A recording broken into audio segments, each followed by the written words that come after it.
Jemaat yang dikasihi oleh Tuhan Yesus Kristus, ibadah ucapan syukur akhir tahun 2023 ini kita lakukan dengan pengakuan bahwa pertolongan kita datang dari Tuhan, pencipta langit dan bumi serta segala isinya.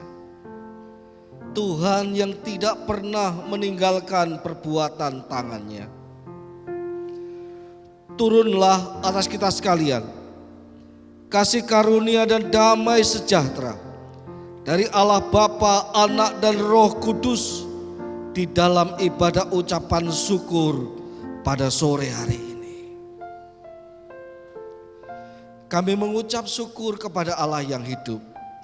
Setiap hari kami mengucap syukur kepadamu, terutama ketika kami ada di momen yang istimewa pada hari ini, di hari terakhir di tahun 2023. Oh Tuhan, betapa baiknya Engkau menyertai kami di tahun ini, melewati berbagai macam hal, dan kami tetap bisa mengakui Tuhan, Engkau ada bersama-sama dengan kami. Tuhan, Engkau baik dan sungguh baik. Kami mau mengucap syukur kepadamu melalui ibadah pada sore hari ini. Mari berkatilah kami semua ya Bapa. Berkati seluruh jemaatmu, berkati hamba-hambamu yang melayani. Urapi kami semua. Dan biarlah Engkau sendiri yang dimuliakan dalam ibadah ini dari awal sampai pada akhirnya. Segala kemuliaan hanya bagi Tuhan. Di dalam nama Tuhan Yesus kami berdoa. Amin. Selamat beribadah, selamat mengucap syukur. Tuhan Yesus memberkati kita semua. Haleluya. Mari sekali lagi katakan, mari masuk ke gerbangnya dengan hati bersyukur, halamannya dengan pujian, penuhi baitnya dengan nyanyian syukur hadirannya untuk sukacita. Sebab Tuhan Dia baik dan anugerahnya kekal selama-lamanya. Sebab Tuhan Dia baik dan anugerahnya kekal selama-lamanya.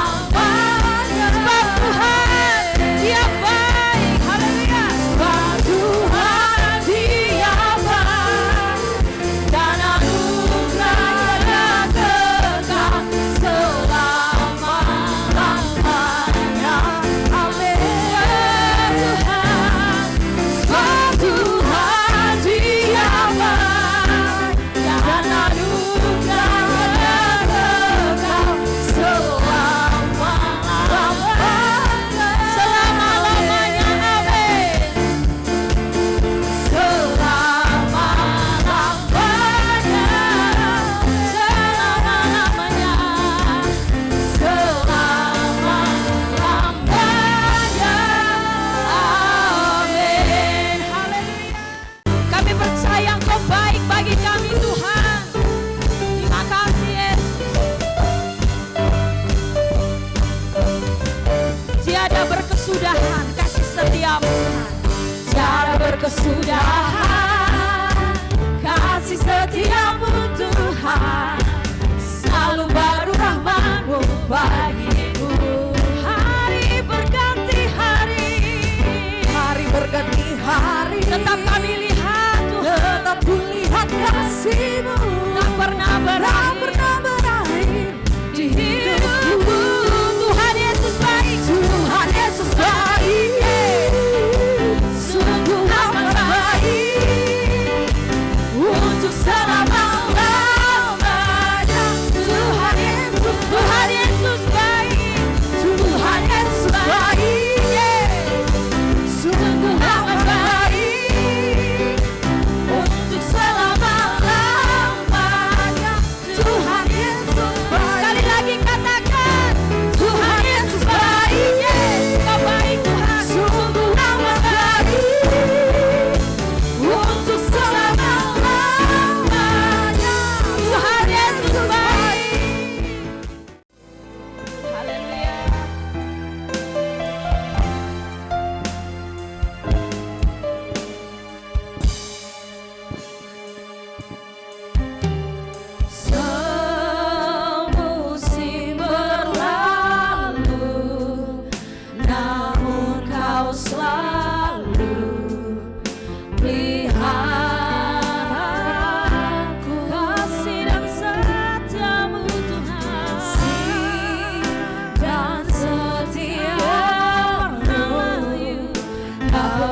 Tak terbatas kasih-Mu Tuhan. Tak terbatas kasih-Mu.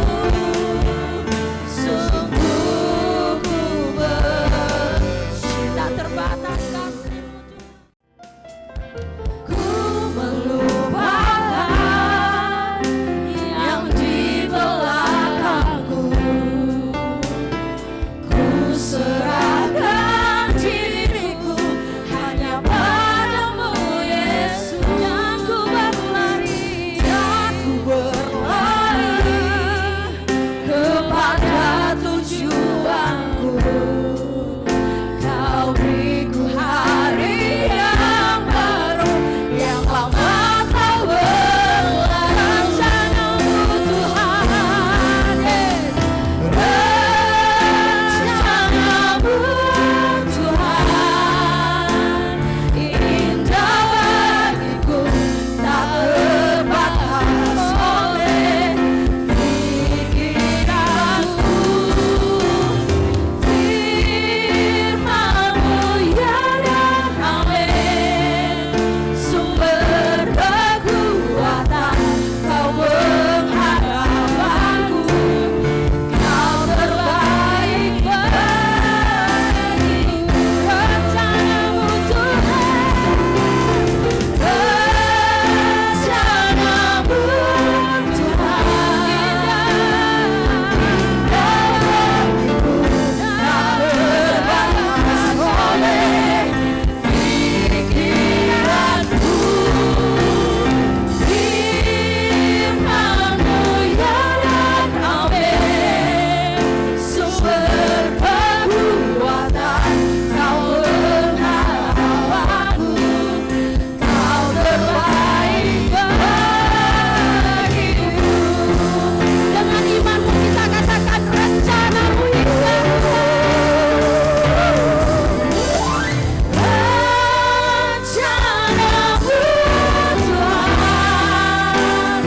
indah bagiku, tak terbatas oleh pikiranku. Firman-Mu ya dan amin, sumber kekuatan, Kau menghadap aku. Kau terbaik bagiku. Kami bersyukur, berterima kasih oleh karena Engkau baik dalam hidup kami, pemeliharaan Tuhan sempurna.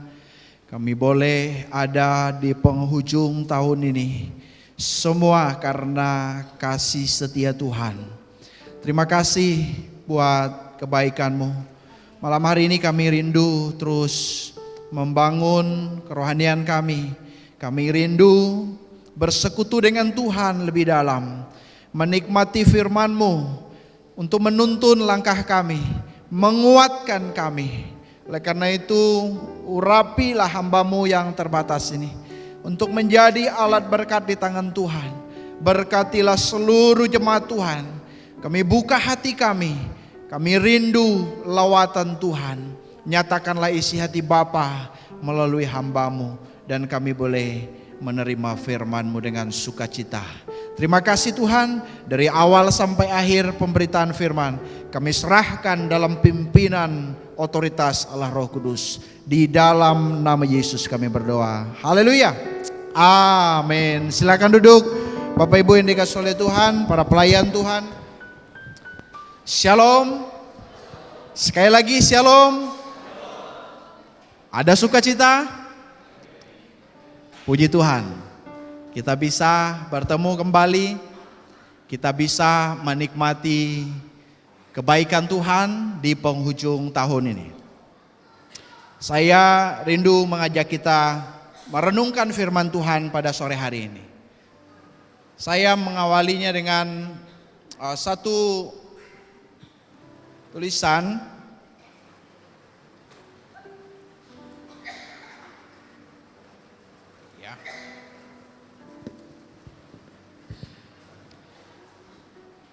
Bentar ya.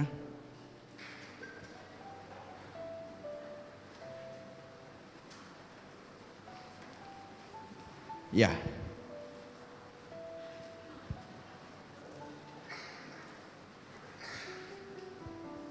Baik.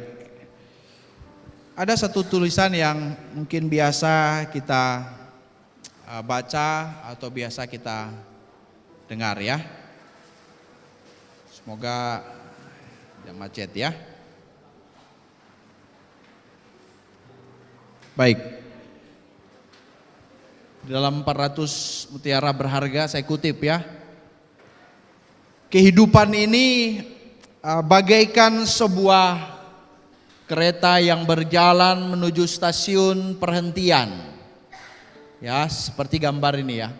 Di suatu sisi merupakan akhir ya dari perjalanan seseorang. Tetapi di sisi lain ini adalah awal dari perjalanan seseorang menuju kepada stasiun perhentian. Bapak Ibu yang dikasihi oleh Tuhan, kita sudah di penghujung tahun dan sepanjang tahun ini kita sudah melakukan setiap aktivitas kegiatan kita. Tetapi kita akan memasuki tahun yang baru. Sebentar kita akan menyongsong tahun yang baru. Dan itu adalah sebuah perjalanan yang baru, yang terus ya dalam kehidupan kita. Bapak Ibu yang dikasihi oleh Tuhan, tentunya perjalanan hidup itu tidaklah mudah. Ya, perjalanan hidup itu adalah sesuatu yang harus kita lalui. Dan saya tulis di sini, coba dibantu ya. Ini kok nggak bisa. Oke. Kita tidak tahu apa yang akan terjadi hari esok. Kita tidak tahu ya apa yang akan terjadi di depan kita. Bahkan di tahun 2024 banyak orang mungkin memprediksi ya meramalkan segala sesuatu. Tetapi yang pasti kita tidak tahu apa yang akan terjadi hari esok di depan kita, sebab hari esok merupakan sebuah misteri, ya, sebuah misteri, sesuatu yang belum kita ketahui, sesuatu yang memang belum kita jalani, dan kita akan melalui jalan itu. Namun pada malam hari ini kita mau melihat ada satu tema yang penting di dalam kitab Yeremia yang akan kita baca. Ya, dalam kitab Yeremia ini ada satu tema yang muncul ya, ada salah satu tema, yaitu Allah adalah Tuhan atas semesta. Tuhan atas seluruh bumi ini. Artinya Allah sang pencipta. Dan menurut waktu dialah berbagai peristiwa itu terjadi. Apalagi kita ingat kalau lagu Paskah biasa itu ya, perayaan Paskah. Sebab dia hidup ada hari esok. Ingat ya, sebab dia hidup ada hari esok. Kebangkitan Kristus itu ya, membawa pengharapan akan hari esok. Bagi manusia yang terbatas ini hari esok itu adalah sebuah misteri ya. Tetapi Tuhan atau Allah adalah Tuhan atas semesta, Tuhan atas seluruh bumi, dan ada hari esok di dalam Kristus. Oleh karena itu mari kita mau belajar kebenaran firman Tuhan ini untuk mengarahkan kita memasuki tahun yang baru. Ya, dengan satu tema yaitu hari depan yang penuh dengan harapan. Yeremia pasal 29 ayat 11 sampai 14, hari depan yang penuh harapan. Mari kita baca bersama-sama 2, 3. Hari depan yang penuh harapan. Ya, dengan yakin ya, dengan semangat ketika kita mengucapkan itu bahwa sungguh inilah yang dinyatakan di dalam kebenaran firman Tuhan. Kita baca di dalam terjemahan baru 2, saya ada siapkan slide-nya mulai dari ayat 11 sampai ayat yang ke-14. Kita baca bersama-sama ya. 1, 2, 3. Sebab aku mengetahui rancangan-rancangan yang kupikirkan mengenai kamu. Demikianlah firman Tuhan, yaitu rancangan damai sejahtera dan bukan rancangan malapetaka, untuk memberikan kepadamu masa depan yang penuh harapan. Ayat 12, ketika kamu berseru dan datang untuk berdoa kepadaku, aku akan mendengarkan kamu. Ayat 13, ketika kamu mencari aku, kamu akan menemukan aku.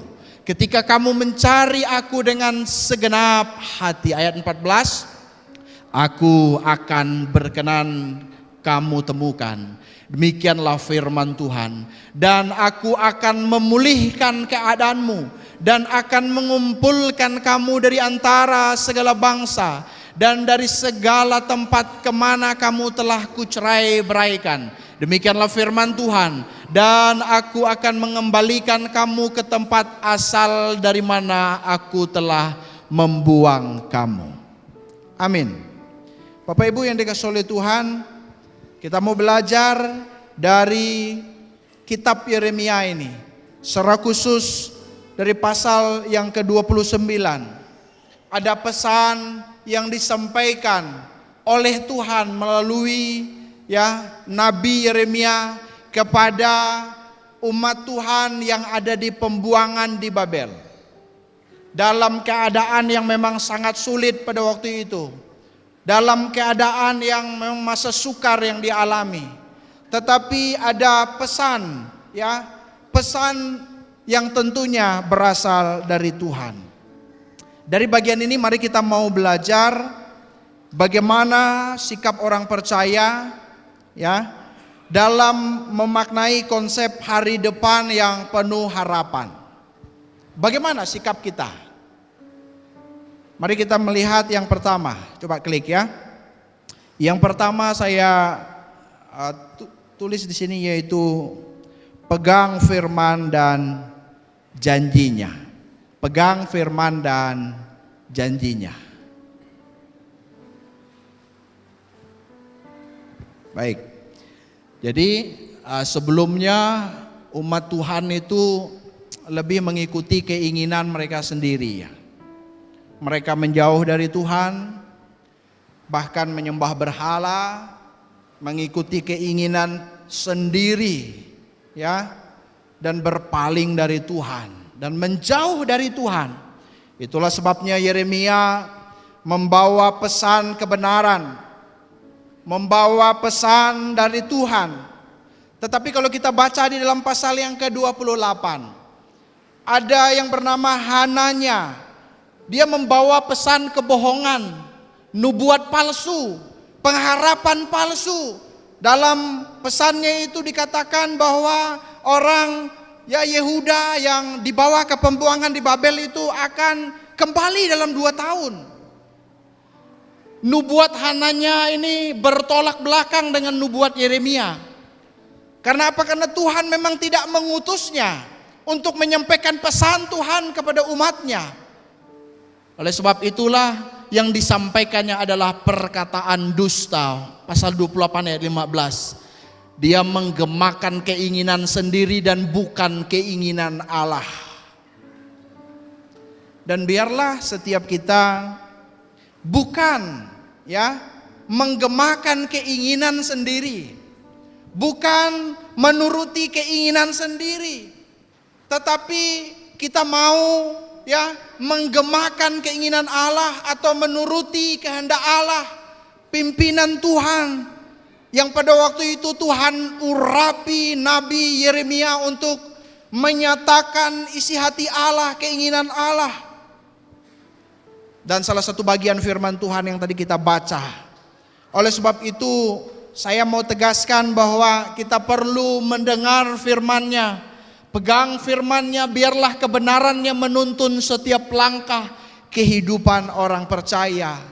Di tahun yang baru yang akan kita lalui jalani, biarlah firman Allah menuntun langkah kita. Bukan keinginan kita, bukan kehendak kita, tetapi keinginan dan kehendak Allah lah yang menuntun seluruh langkah hidup kita. Itulah sebabnya tadi dicatat, aku mengetahui rancangan-rancangan yang kupikirkan mengenai kamu. Coba klik lagi. Aku mengetahui. Jadi Allah itu dia kan maha tahu. Dia mengetahui. Dia mengenal. Dia memahami semua rancangan yang dipikirkannya. Ya. Rencana dan tujuan yang dia pikirkan tentang umatnya. Dia mengetahuinya, dia mengenalnya. Dia memahami itu semua. Apa yang kita baca di dalam teks tadi itu. Inilah kebenaran firman-Nya dan janjinya nyata di dalam bagian ini. Bukan rancangan malapetaka, bukan rancangan kecelakaan, bukan rancangan yang buruk, ya, tetapi damai sejahtera, rancangan damai sejahtera, shalom. Wah, itu diterjemahkan damai sejahtera sana. Shalom untuk memberikan kepadamu masa depan yang penuh harapan. Masa depan yang penuh harapan. Jadi Bapak Ibu yang dikasihi oleh Tuhan, Allah mengetahui rancangan-rancangannya bagi kita. Dia tahu masa depan kita. Dia tahu hari depan kita. Bijaksana rencana-rencananya. Terdapat masa depan dan harapan akan nyata bagi umatnya. Itulah sebabnya kita perlu melangkah, ya, dalam tuntunannya, sebab di dalamnya ada harapan yang tak terbatas. Oleh sebab itu dalam semuanya, bukan berarti tidak ada kesukaran, bukan berarti tidak ada kesulitan, bukan berarti tidak ada tantangan dan penderitaan. Tetapi percaya bahwa Allah menyertai kita, bahwa nyata penjagaannya bagi kita sampai tujuan akhir yang dirancangkannya bagi setiap umatnya. Oleh sebab itulah saya memperhatikan dalam bagian ini bahwa Tuhan tidak pernah melupakan umatnya yang sedang ada dalam kondisi sulit. Di pembuangan di Babel, Tuhan tidak pernah melupakan umatnya. Tuhan tidak lupa dengan umatnya. Tuhan ingat ketika mereka ada dalam kondisi di pembuangan. Dan kondisi di pembuangan itu bukanlah sebuah akhir. Tuhan membentuk umatnya, Tuhan mempersiapkan untuk suatu permulaan baru dalam rancangan hari depan yang penuh harapan. Di mana umatnya hidup berpusat kepada Allah. Oleh karena itu, peganglah firman-Nya. Coba next ya. Dengarlah firman-Nya. Biarlah kebenaran firman-Nya menuntun setiap langkah kehidupan kita. Coba klik ya. Sambil mengikuti karena ini agak macet. Mazmur 119 ayat 11 bagian A. Dalam hatiku aku menyimpan janjimu, dalam terjemahan baru. Bahkan dalam bahasa Indonesia masa kininya itu dikatakan ajaranmu kusimpan dalam hatiku. Alkitab yang terbuka, di dalam hatiku aku menyimpan firman-Mu. Di mana kita menyimpan firman-Nya yang akan menuntun langkah kita. Di dalam hatiku, kata pemazmur, ya, aku menyimpan firman-Mu. Ajaran-Mu kusimpan dalam hatiku. Dalam hatiku aku menyimpan janji-janji-Mu. Biarlah firman-Nya dan janjinya yang ada di dalam hati kita menuntun langkah kehidupan kita. Salah satu seruan Yeremia, ya, klik lagi. Supaya umat Tuhan selalu setia kepadanya. Hidup dalam ketaatan kepada Allah. Tidak mengandalkan kekuatan sendiri, bahkan kekuatan militer yang ada. Bahkan kekuatan bangsa-bangsa yang lain. Tetapi berserah pada perlindungan Allah. Inilah salah satu seruan yang disampaikan oleh Yeremia supaya umat Tuhan, ya, hidup dalam ketaatan kepada firman Tuhan, berjalan di dalam tuntunan Tuhan. Saya membaca satu kisah, ya, ada kapal Edric Del kandas dalam keadaan rusak parah, ya, di dekat Gibraltar, ya, sehingga ada masalah yang terjadi yang menyebabkan geladak kapal itu hancur, ya, lantainya hancur dan tiang layar itu masih bisa bertahan, sehingga ada 10 awak kapal itu mereka, ya, memegang erat-erat tiang layar itu. Datanglah tim penolong yang dikirim untuk menyelamatkan orang-orang yang mengalami musibah itu dengan perahu yang mungkin cukup kecil. Akhirnya ada seutas tali yang mereka arahkan ke tiang layar dan diikat di tiang layar itu. Dan kapten sang penolong itu menyerukan supaya mereka turun lewat tali itu. Dan dalam cerita itu 9 orang itu mau mengikuti arahan itu dan selamat. Tetapi ada 1 orang awak kapal yang dia tidak mau, ya, sehingga dalam catatan itu dia gagal dan kehilangan nyawanya. Nah, ini sebuah cerita ilustrasi yang saya mau kaitkan bahwa tahun 2024 bukanlah tahun yang mudah. Tahun yang pasti penuh juga dengan tantangan, kesulitan dalam setiap bagian, setiap aspek yang akan kita hadapi. Tetapi kita perlu mendengar, ya, pesan Tuhan, yaitu berpegang kepada firman Tuhan, berpegang pada janji-janji Tuhan. Sebagaimana 9 awak kapal itu mereka mau mendengar, ya, arahan untuk, ya, diselamatkan lewat tali dan mereka selamat. Demikianlah ketika orang-orang percaya yang menghadapi tahun yang baru, menjalani tahun yang baru yang penuh dengan misteri.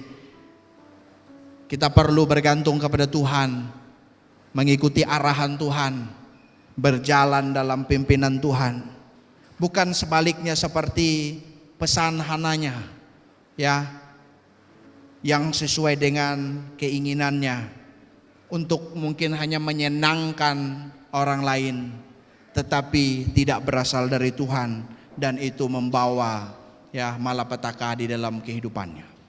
Bapak Ibu yang dikasihi oleh Tuhan, ini yang pertama yang perlu kita pikirkan, kita renungkan dari bagian firman Tuhan ini, bahwa sesungguhnya ada hari depan yang penuh dengan harapan.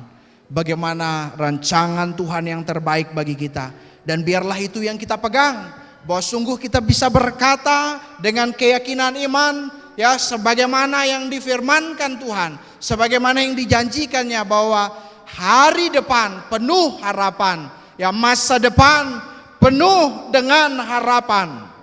Dan yang kedua yang terakhir, ya, yang kedua yaitu berserah bukan menyerah. Berserah bukan menyerah. Maka kalau kita baca di dalam ayat 4 sampai ayat 10, ya, kita bisa memperhatikan di sana, saya simpulkan, yaitu terus maju menjalani kehidupan ini.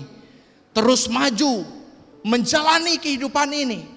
Ada arahan di sana. Dirikan rumah untuk didiami, buat kebun untuk dinikmati hasilnya, ambilkanlah istri bagi anakmu laki-laki, carilah suami bagi anakmu perempuan, supaya mereka bertambah banyak, jangan berkurang. Usahakanlah kesejahteraan kota kemana kamu aku buang. Doakanlah kota itu, sebab kesejahteraannya menjadi kesejahteraanmu. Bahkan dikatakan di sana, apabila telah genap 70 tahun bagi Babel, barulah umat Tuhan dipulihkan dan kembali dari pembuangan. Jadi terus maju menjalani kehidupan ini dalam realita hidup yang dijalani. Teruslah menjalani kehidupan itu, teruslah maju. Lakukanlah apa yang bisa kita lakukan. Jangan menyerah. Perlu kesabaran dalam penyerahan kepada Allah. Tentunya kita tetap tenang dalam menghadapi kondisi sulit. Hiduplah dalam pengharapan untuk melihat pemulihan yang dikerjakan Allah dalam janjinya. Jangan dikuasai oleh ketakutan, ya. Bisa saja kesulitan itu membawa, ya, ketakutan, kekhawatiran, sehingga banyak orang yang barangkali dikuasai atau dikendalikan oleh ketakutan-ketakutan yang dihadapinya, kekhawatiran-kekhawatiran yang dihadapinya. Tetapi orang-orang yang percaya kepada Tuhan, yang berserah kepada Tuhan, yang bukan menyerah, jangan dikuasai oleh ketakutan sehingga membawa kegelisahan karena kesusahan dan kesulitan yang dialami. Tetapi teruslah berjuang, teruslah berjuang, bangkitlah dari keterpurukan itu. Bayangkan umat Tuhan yang ada di pembuangan mengalami masa sukar, tetapi ada pesan Tuhan melalui Yeremia untuk mereka terus maju, ya, terus menjalani kehidupan itu dengan tentunya penuh semangat, berserah, bukan menyerah dengan segala tantangan dan kesulitan itu. Next, ya. Ada satu pesan juga yang saya tambahkan, pesan melalui Yeremia kepada umat Tuhan yang ada di pembuangan. Apa salah satu pesannya juga yang dinyatakan dalam bagian ini? Untuk memberi penghiburan kepada mereka. Penghiburan, memberi kekuatan untuk tidak putus asa menghadapi realita kehidupan yang berat itu. Jadi pesan Tuhan kepada umat Tuhan yang ada di pembuangan yaitu pesan penghiburan, dan penghiburan itu memampukan mereka untuk tidak putus asa, untuk mereka boleh bangkit, ya, menghadapi setiap kesulitan dan tantangan itu, sekalipun begitu berat, sekalipun penuh dengan tantangan, dan berserah, bukan menyerah, artinya juga berdoa, yaitu hidup dalam doa. Sebagaimana di dalam ayat yang ke-12 dan seterusnya dikatakan di sana, ketika kamu berseru dan datang untuk berdoa kepadaku, aku akan mendengarkan kamu. Ketika kamu mencari aku, kamu akan menemukan aku. Ketika kamu mencari aku dengan segenap hati, dengan sebulat hati, dengan kesungguhan itu, ya, dengan sungguh-sungguh. Coba klik lagi. Hidup dalam doa, ya. Hidup dalam doa. Kalau menurut tradisi kan orang bisa berjumpa dengan Tuhan baik di kemah suci, ya, di bait suci, atau oleh imam yang ada. Tetapi ingat, di pembuangan di Babel sekalipun, ketika mereka berdoa dengan sungguh-sungguh, berseru kepada Tuhan, mereka bisa, ya, mengalami lawatan Tuhan dan mengalami perjumpaan dengan Tuhan. Hidup dalam doa inilah merupakan sebuah tindakan kebergantungan kepada Tuhan. Percaya bahwa Tuhan sumber jawaban. Saya mengutip pernyataan dari Stanley Jones, doa adalah penyerahan. Doa adalah penyerahan. Itulah sebabnya saya tadi tegaskan, ya, yaitu berserah, bukan menyerah. Orang-orang yang berdoa kepada Tuhan adalah orang-orang yang berserah, bukan menyerah dengan kesulitan dan tantangan. Berdoa dan berseru kepada Tuhan, tentunya dalam keyakinan, dalam penyerahan total kepada Tuhan. Oleh karena itu, sepanjang tahun ini pasti kita sudah melewati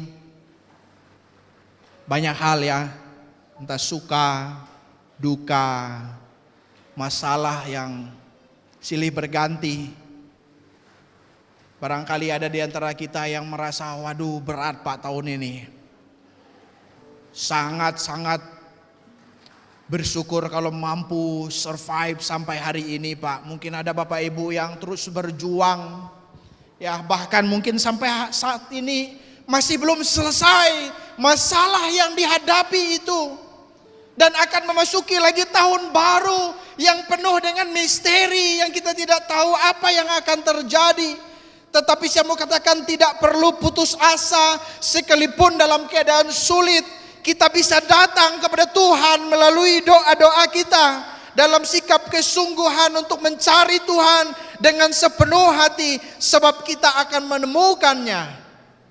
Ingat bahwa masa sukar tidak memisahkan kita dari persekutuan dengan Tuhan. Amin. Masa sukar tidak memisahkan relasi kita dengan Tuhan, persekutuan kita dengan Tuhan. Coba next, saya tertarik dengan ada kalimat ini, jadi saya kutip ya. Seorang yang dekat dengan Tuhan bukan berarti tidak ada air mata. Apakah ada kita sepanjang tahun ini yang tidak ada masalah? Tidak pernah mengalami kesulitan, kesukaran yang membawa kepada sampai kita menangis. Mungkin keluarga kita tidak tahu, istri tidak tahu, suami tidak tahu, anak tidak tahu. Tetapi kita menangis karena beratnya pergumulan itu. Seorang yang dekat dengan Tuhan bukan berarti tidak ada air mata. Seorang yang tekun berdoa bukan berarti tidak ada masa sulit. Biarlah Tuhan yang berdaulat sepenuhnya atas hidup kita, karena Tuhan tahu yang tepat untuk memberikan yang terbaik. Tetaplah sabar, semangat. Wah, itu kalimat yang membangun. Next slide berikutnya. Simpulan firman Tuhan pada malam hari ini. Mari kita renungkan kebaikan Tuhan ya. Sungguh Tuhan merancangkan sesuatu bagi masa depan kita, bukan malapetaka, bukan kecelakaan, tetapi masa depan atau hari depan yang penuh dengan harapan. Inilah keyakinan kepada firman-Nya, mendorong kita untuk berkata, hari depan penuh harapan, masa depan penuh harapan. Itulah yang mendorong kita, karena ada keyakinan kepada firman-Nya, bahwa firman Tuhan itu ya dan amin. Apalagi kalau kita melihat di dalam Roma 15 ayat 13, Allah sumber pengharapan. Dan kalau Allah menjadi sumber pengharapannya, maka tidak akan pernah habis. Pengharapan itu pasti tidak mengecewakan, sebab Allah sumber pengharapannya. Apalagi kalau ditambah 1 Timotius 1 ayat 1, Kristus Yesus dasar pengharapan kita. Di dalam Yesus pengharapan kita pasti, baik saat ini dan akan datang. Oleh karena itu mari pegang firman-Nya dan janjinya, mari berserah dan bukan menyerah. Selamat Natal dan selamat menyongsong tahun baru 2024 dengan satu keyakinan akan perkataan firman Tuhan dan janji Tuhan, yaitu hari depan penuh harapan. Amin. Mari sama-sama kita ucapkan hari depan penuh harapan. 2, 3. Hari depan penuh harapan. Sekali lagi ya, tapi masa depan penuh harapan. 1, 2, 3. Masa depan penuh harapan. Mari kita